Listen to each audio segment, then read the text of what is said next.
जय भीम साथियों। गोरखपुर में 17 दिसंबर 2022 को गरीब, भूमिहीन, दलित, पिछड़े समाज के लोग, माइनॉरिटी समाज के लोग लाखों की संख्या में आए और अपने अधिकार के लिए हम लोगों ने कमिश्नर को एक ज्ञापन भी दिया था कि 1 एकड़ जमीन। और जो अंबेडकर जनमोर्चा के जो राष्ट्रीय अध्यक्ष हैं माननीय सरोज कुमार निराला जी, वो समाज को, जनता को, सरकार को भी ये बताया कि जमीन गरीब को कैसे मिलेगी। जो जमीन है, जो दलित हैं, पिछड़े हैं, भूमिहीन हैं, उनको कैसे मिलेगी, क्यों मिलेगी, किस फॉर्मूला के तहत मिल सकती है, उन्होंने बताया। साथियों, आपको बता दूं 17 दिसंबर को ये रैली होती है और 19 दिसंबर को आप देखते होंगे कि हम लोग लगातार सिर्फ हम जमीनी स्तर पे जो भी घटनाएं होती हैं हमारे समाज में, चाहे ओबीसी समाज की घटनाएं हो, चाहे दलित समाज की, हम सिर्फ घटना को घटना के नजर से देखते हैं साथियों। पीड़ित को पीड़ित के नजर से देखते हैं साथियों। किसी भी जाति धर्म की हो, हम उसके लिए खड़े रहते हैं साथियों। उसी में बीजेपी के विधायक महेंद्र पाल सिंह, एक घटना आपके बीच में आया कि एक पीड़िता के साथ गैंग रेप जैसे वारदात हुआ। पिपराइच थाने का पुलिस उस आरोपियों को बचाने के लिए और महेंद्र पाल सिंह के सह पर पुलिस अपराधियों को बचाने के लिए पीड़ित पर ही 307 का मुकदमा लगाया। ये केस आपके बीच में रखा गया, मीडिया, सोशल मीडिया के बीच में रखा गया, जिसमें बीजेपी सरकार की छीछालेदर होने लगी साथियों। तो इन लोगों ने देखा कि अब तो जो जनता है, जनता का मुद्दा है और जो जनता के लिए लड़ाई है, वो माननीय सरोज कुमार निराला लड़ रहे हैं और जनता भी उनके लिए खड़े हो रही है साथियों। 26 दिसंबर 2022 से ना कोई नोटिस, ना कोई पत्र, ना कोई फोन, कुछ नहीं किया गया।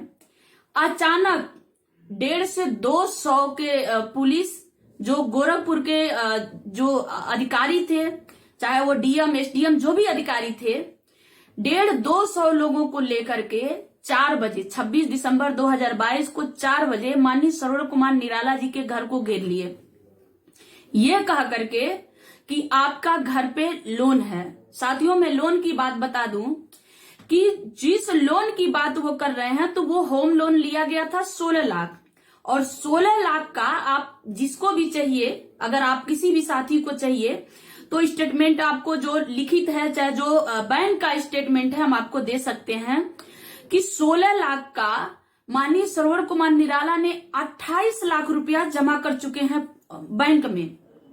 उस दिन वो पूछ रहे थे बार बार उन अधिकारियों से, जो उच्च अधिकारी आए थे, बैंक मैनेजर आए थे, जो डीएम थे, कमिश्नर थे, डीएम थे, तहसीलदार थे, जितने लोग थे, और पुलिस वाले जो थे, सबसे पूछ रहे थे कि मैं 16 का 28 लाख जमा कर दिया हूं, और कितना जमा करना आप हमको बता दीजिए, एक और कितना जमा करना, मैं जमा कर देता हूं। लेकिन साथियों, किसी ने कुछ नहीं बताया कि हाँ आपका इतना और बकाया है, आपको जमा करना। बस सारे लोग जो अधिकारी हैं, मैं आपको बार बार कहती हूं कि पुलिस प्रशासन वर्दी के रूप में एक तरह से गुंडे का रोल निभा रही है साथियों। बार बार ये कह रहे हैं कि आपके पास इतना पैसा कहां से आया, सरकार का पैसा आप दे नहीं रहे हैं, आप रैली करने के लिए पैसा है, आप जनता को इकट्ठा करने के लिए पैसा है, जनता के मुद्दा के लड़ने के लिए पैसा है, बार बार प्रेस कॉन्फ्रेंस करने के लिए पैसा है, तो आप बताइए आप सरकार का पैसा क्यों नहीं दे रहे हैं साथियों। जबकि माननीय सरोज कुमार निराला जी पूछ रहे हैं कि हम 16 लाख का 28 लाख दे चुके हैं और उसके बाद कितना बकाया बाकी है हमको दे दीजिए, बता दीजिए, हम जमा करवा देते हैं। साथियों, 26 तारीख से माननीय सरोज कुमार निराला जी का घर सील किया गया। घर को सीज करने के बाद इन लोगों ने क्या किया, 4 जनवरी 2023 को हम कोर्ट गए। आपसे मैं बता दूं कि माननीय सरोज कुमार निराला जी कोर्ट गए और कोर्ट ने इस सरकार को, और जो लोग गए थे उसको वो फटकार लगाई, और मानहानि का दावा तो होगा, ये पक्का है, मानहानि का दावा तो हम लोग करेंगे। लेकिन साथियों मैं आपको बता दूं कि कोर्ट ने आदेश दिया और माननीय सरोवर कुमार निराला जी का घर बैंक ने वापस किया, हार मानने पड़ी साथियों। तो मैं आपको बता दूं और मैं इनको बता दूं कि महेंद्र पाल सिंह जैसे लोग और बीजेपी की तानाशाह सरकार चलाने वाले लोग होश में आए और वो लोग ये सोचें। मैं आपसे बता दूं कि इनकी किसी भी एक नेता की अगर पार्टी की बात कर रहे हैं, पार्टी को हटा दें, पावर को हटा दें, तो इनकी औकात इनको पता चल गई है कि इनकी इतनी भी औकात नहीं है कि जनहित के मुद्दे पे ये खड़े होकर के कोई भी जनहित के मुद्दे उठा सकें साथियों।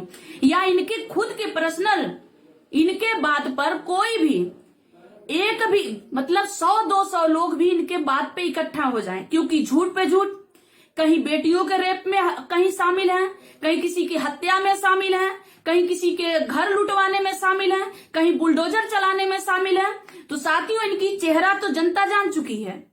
अब जो जनता के लिए काम कर रहा है उसका मनोबल गिराने के लिए ये लोग घर सीज कर रहे हैं। तो आपको मैं बता दूं और मैं इन लोगों को कहना चाह रही हूं कि अम्बेडकर जनमोर्चा के लोग ना कभी डरे हैं ना कभी डरेंगे। और आपसे बता दूं कि माननीय सरोवर कुमार निराला जी अकेले नहीं हैं और तुम देखो कि पावर में रहते हुए भी आप हार गए और माननीय सरोवर कुमार निराला जी न पावर में हैं, ना ही कोई अधिकारी है, ना ही कोई उनके पास कोई पावर है, लेकिन उनके पास है तो संविधान है, बाबा साहब का दिया हुआ संविधान है। और उस संविधान के बदौलत हम लोगों ने जीत गए, हम लोगों की जीत हुई। साथियों जो मुद्दे की बात करूं तो हम आगे भी मुद्दे के लिए लड़ते रहेंगे और महेंद्र पाल सिंह जैसे या बीजेपी तानाशाह सरकार जैसे वो हमें न रोक पाई या न रोक पाएगी। माननीय सरोवर कुमार निराला जी की ये महानता थी कि उन्होंने किसी को नहीं बताया।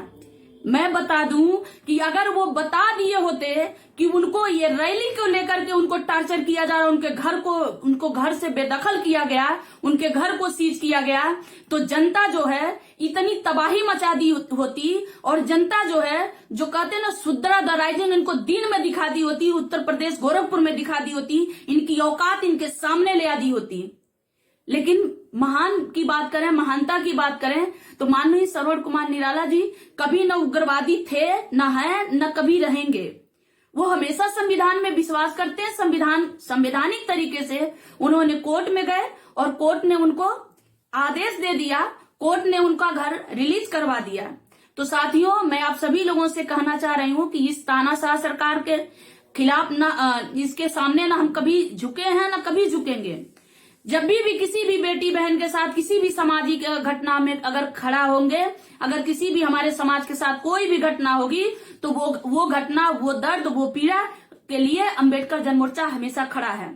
इन्हीं सब बातों के साथ आप सभी साथियों को जय भीम, नमो बुद्धाय।